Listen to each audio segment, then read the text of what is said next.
जिनको भी महाभारत में इंटरेस्ट है या पढ़ना पसंद है, ये वीडियो उनके लिए। स्वागत है मेरे चैनल पे दोस्तों। पिछले वीडियो पे हमने बात किया था कि गंधर्वों से डर कर कर्ण कैसे दुर्योधन को अकेला छोड़ कर भाग जाते हैं और गंधर्व दुर्योधन को पकड़ लेते हैं। फिर पांडव गंधर्वों के साथ युद्ध करते हैं और अर्जुन चित्रसेन को पराजित करके दुर्योधन को छुड़ाने की मांग करते हैं। तो पिछला वीडियो आप देख सकते हैं, ऊपर लिंक्स में दे दिया है, या फिर अगर आप महाभारत को शुरुआत से पढ़ना चाहते हैं तो इस वीडियो के नीचे चैनल के नेम पे क्लिक कीजिएगा। उसके बाद आज का चैप्टर है चित्रसेन, अर्जुन तथा युधिष्ठिर का संवाद और दुर्योधन का छुटकारा। विष्णुपायन जी कहते हैं, जन्मेजय तदंतर परम कीर्तिमान महाधनुर्धर अर्जुन ने गंधर्वों की सेना के बीच चित्रसेन से हंसते हुए पूछा, वीर कौरवों को बंदी बनाने में तुम्हारा क्या उद्देश्य था? स्त्रियों सहित दुर्योधन को तुमने किस लिए कैद किया? चित्रसेन ने कहा, धनंजय, देवराज इंद्र को स्वर्ग में बैठे दुरात्मा दुर्योधन और पापी कर्ण का यह अभिप्राय मालूम हो गया था। दोस्तों, कौन सा अभिप्राय? पिछले सारे वीडियो अगर आप देखेंगे तो पता चलेगा कि कर्ण दुर्योधन को उकसाते हैं वन में जाके पांडवों को सताने के लिए, परेशान करने के लिए। ठीक है, इसीलिए वही अभिप्राय। तो वही अभिप्राय मालूम हो गया था कि ये आप लोगों को वन में रहकर अनाथ की भांति क्लेश उठाते और विषम परिस्थिति में पड़कर अस्थिर भाव से रहते हुए जानकर के भी उस अवस्था में आपको देखने और दुखी करने का निश्चय कर चुके हैं।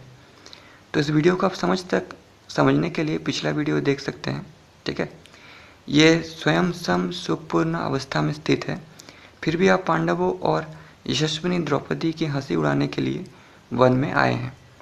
इस प्रकार इनकी आप लोगों का अनिष्ट करने की इच्छा जानकर देवेश्वर इंद्र ने मुझसे इस प्रकार कहा, चित्रसेन, तुम जाओ और दुर्योधन को उसके मंत्रियों सहित बांधकर यहाँ ले आओ। युद्ध में तुम्हें भाइयों सहित अर्जुन की रक्षा करनी चाहिए, क्योंकि पांडुनंदन अर्जुन तुम्हारे प्रिय सखा और शिष्य हैं। वहाँ से देवराज की ये आज्ञा मानकर मैं तुरंत यहाँ चला आया। ये दुरात्मा दुर्योधन मेरी कैद में आ गया है, अतः अब मैं देवलोक को जाऊंगा और पाक शासन इंद्र की आज्ञा से इस दुरात्मा को भी वहीं ले जाऊंगा। लेकिन अर्जुन ने तो चित्रसेन को ही पराजित कर दिया। अर्जुन बोले, चित्रसेन, दुर्योधन हम लोगों का भाई है, यदि तुम मेरा प्रिय करना चाहते हो तो धर्मराज के आदेश से इसे छोड़ दो। चित्रसेन ने कहा, धनंजय, ये पापी सदा राज्य सुख भोगने के कारण हर्ष से मतवाला हो उठा है, अतः इसे छोड़ना उचित नहीं है। इसने धर्मराज, युधिष्ठिर तथा द्रौपदी को धोखा दिया है। कुंती नंदन धर्मराज युधिष्ठिर इसके इस कुटिल अभिप्राय को नहीं जानते हैं, अतः ये सब सुनकर तुम्हारी जैसी इच्छा हो वैसी करो। विष्णुपायन जी कहते हैं, राजन, तदंतर वे सब लोग राजा युधिष्ठिर के पास गए। वहां जाकर गंधर्वों ने दुर्योधन की सारी कुचेष्टा कह सुनाई। गंधर्वों का ये कथन सुनकर अजातशत्रु युधिष्ठिर ने उस समय समस्त कौरवों को बंधन से छुड़ा दिया और गंधर्वों की भूरी भूरी प्रशंसा की। आप सब लोग बलवान और सामर्थ्यशाली हैं। आपने मंत्रियों और जाति भाइयों सहित इस दुराचारी दुर्योधन का वध नहीं किया, ये बड़े सौभाग्य की बात है। तात, आकाशचारी गंधर्वों ने ये मेरा बहुत बड़ा उपकार किया है कि इस दुरात्मा को छोड़ दिया, इसलिए मेरे कुल का अपमान नहीं हुआ। गंधर्वों, अपनी अभिष्ट सेवा के लिए हमें आज्ञा दीजिए। हम सब लोग आपके दर्शन से बहुत प्रसन्न हैं। अपनी समस्त मनोवांछित वस्तुओं को प्राप्त करने के पश्चात यहाँ से शीघ्रतापूर्वक प्रस्थान कीजिएगा। बुद्धिमान पांडुपुत्र युधिष्ठिर ने आज्ञा लेकर चित्रसेन आदि सब गंधर्व अप्सराओं के साथ प्रसन्नतापूर्वक वहाँ से विदा हुए। तदंतर गंधर्वों सहित चित्रसेन ने देवलोक में पहुंचकर देवराज इंद्र के समक्ष ये सब समाचार निवेदन किया। युद्ध में कौरवों द्वारा जो गंधर्व मारे गए थे, उन सब को देवराज इंद्र ने दिव्य अमृत की वर्षा करके जला दिया। इस प्रकार उन सब भाई बंधुओं एवं राजकुल की महिलाओं को गंधर्वों से छुड़ाकर एवं दुष्कर पराक्रम करके प्रसन्न हुए महारथी महामना पांडव स्त्री बालकों सहित कौरवों द्वारा पूजित एवं प्रशंसित हो यज्ञ मंडप में प्रज्वलित अग्नियों के समान दैवत्यमान हो रहे थे।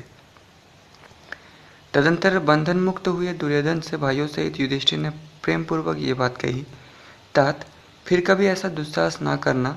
भारत, दुस्साहस करने वाले मनुष्य कभी सुखी नहीं होते।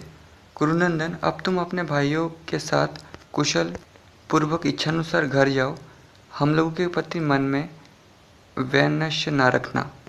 वैशंपायन जी कहते हैं, जन्मेजय पांडुनंदन युधिष्ठिर की आज्ञा पाकर राजा दुर्योधन ने उस धर्मपुत्र अजातशत्रु को प्रणाम करके अपने नगर की ओर प्रस्थान किया। उस समय जिसकी इंद्रियां काम ना देती हो, उस रोगों की भांति उसका हृदय व्यथा से वितीर्ण हो रहा था। उसे अपने कृत्य पर बड़ी लज्जा हो रही थी। दुर्योधन के चले जाने पर द्विजातियों से प्रशंसित होते हुए भाइयों सहित वीर कुंतीनंदन युधिष्ठिर वहां के समस्त तपस्वी मुनि से घिरे रहकर देवताओं के बीच में बैठे हुए इंद्र की भांति शोभा पाने और प्रसन्नतापूर्वक देववन में विहार करने लगे। सेना उसके बाद नेक्स्ट चैप्टर, सेना सहित दुर्योधन का मार्ग में ठहराना और कर्ण के द्वारा उसका अभिनंदन। जन्मेजय बोले, मुने, दुर्योधन को शत्रु ने जीता और बांध लिया। फिर महामाना पांडव ने गंधर्वों के साथ युद्ध करके उसे छुड़ाया। ऐसी दशा में उस अभिमानी और दुरात्मा दुर्योधन का हस्तिनापुर में प्रवेश करना मुझे तो अत्यंत कठिन प्रतीत होता है, क्योंकि जिन लोगों को सताने गए थे उसी ने रक्षा की है।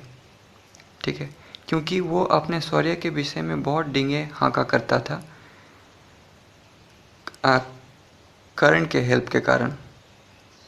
घमंड में भरा रहता था और सदा गर्व के नशे में चूर रहा करता था। उसने अपने पौरुष और उदारता द्वारा सदा पांडवों का अपमान ही किया था। पापी दुर्योधन सदा अहंकारी की भांति बातें करता था।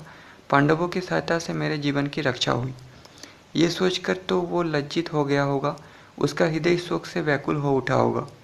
वैशंपायन जी, ऐसी स्थिति में उसने अपनी राजधानी में कैसे प्रवेश किया, ये विस्तार पूर्वक कहिए। वैशंपायन जी बोले, राजन, धर्मराज से विदा होकर धृतराष्ट्र पुत्र दुर्योधन लज्जा से मुंह नीचे किए अत्यंत दुखी हो और खिन्न होकर वहां से चल दिए। राजा दुर्योधन की बुद्धि शोक से भारी हो गई थी। वो अपने अपमान पर विचार करता हुआ चतुरंगिनी सेना के साथ नगर की ओर चल पड़ा। रास्ते में एक ऐसा स्थान मिला जहां घास और जल की सुविधा थी। दुर्योधन अपने वाहनों को वहीं छोड़कर एक सुंदर एवं रमणीय भूभाग में अपनी रुचि के अनुसार ठहर गया। हाथी, घोड़े, रथ और पैदल सैनिकों को भी उसने यथास्थान ठहरने की आज्ञा दे दी। राजा दुर्योधन अग्नि के समान उद्दीप्त होने वाले सोने के पलंग पर बैठा हुआ था। रात्रि के अंत में चंद्रमा पर राहु द्वारा ग्रहण लग जाने पर जैसे उसकी शोभा नष्ट हो जाती है, वैसी दशा उस समय दुर्योधन की भी थी। उस समय कर्ण ने समीप आकर दुर्योधन से इस प्रकार कहा, गांधारी नंदन, बड़े सौभाग्य की बात है कि तुम जीवित हो। सौभाग्यवश हम लोग पुनः एक दूसरे से मिल गए। तो मतलब कर्ण को लगा था कि दुर्योधन जीवित नहीं है, क्योंकि युद्ध में तो वो पहले ही भाग गया था कर्ण को अकेला छोड़कर, दुर्योधन को अकेला छोड़कर। सौभाग्यवश हम लोग पुनः एक दूसरे से मिल गए। भाग्य से तुमने इच्छानुसार रूप धारण करने वाले गंधर्वों पर विजय पाई, ये और भी प्रसन्नता की बात है। कुरुनंदन, मैं तुम्हारे संपूर्ण महारथी भाइयों को जो शत्रु पर विजय पा चुके हैं, युद्ध के लिए उद्यत तथा पुनः विजय की अभिलाषा युक्त देख रहा हूँ। ये भी सौभाग्य का ही सूचक है। मतलब पांडवों को धन्यवाद दे रहे हैं कर्ण। मैं तो तुम्हारे देखते देखते ही समस्त गंधर्वों से पराजित होकर भाग गया था। तो यहाँ पे कर्ण खुद स्वीकार कर रहे हैं कि वो भाग गए थे।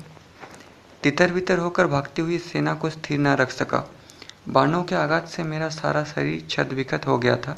समस्त अंगों में बड़ी वेदना हो रही थी, इसलिए मुझे भागना पड़ा। भारत, तुम लोग जो उस अमानुषिक युद्ध में छूटकर वहां स्त्री सेना और वाहनों से सकुशल तथा क्षति से रहित दिखाई देते हो, ये बात मुझे बड़ी अद्भुत जान पड़ती है। भरतनंदन महाराज, इस युद्ध में भाइयों से ही तुमने जो पराक्रम कर दिखाया है, उसे करने वाला दूसरा कोई पुरुष इस संसार में नहीं है। तो दोस्तों, आप लोग जो देखते आए हैं कि कर्ण का कवच लोहे के समान सख्त था उसका शरीर में, लेकिन कवच वैसा नहीं था। कवच होने पर भी कर्ण को घाव लगते थे, लेकिन वो घाव कुछ सेकंड में ठीक हो जाता था, मतलब छाती और पेट में ही। भरतनंदन महाराज, तो उसके बाद वैशंपायन जी कहते हैं, राजन, कर्ण के ऐसा कहने पर राजा दुर्योधन उस समय अश्रुगदगद वाणी द्वारा अंगराज कर्ण से इस प्रकार बोला।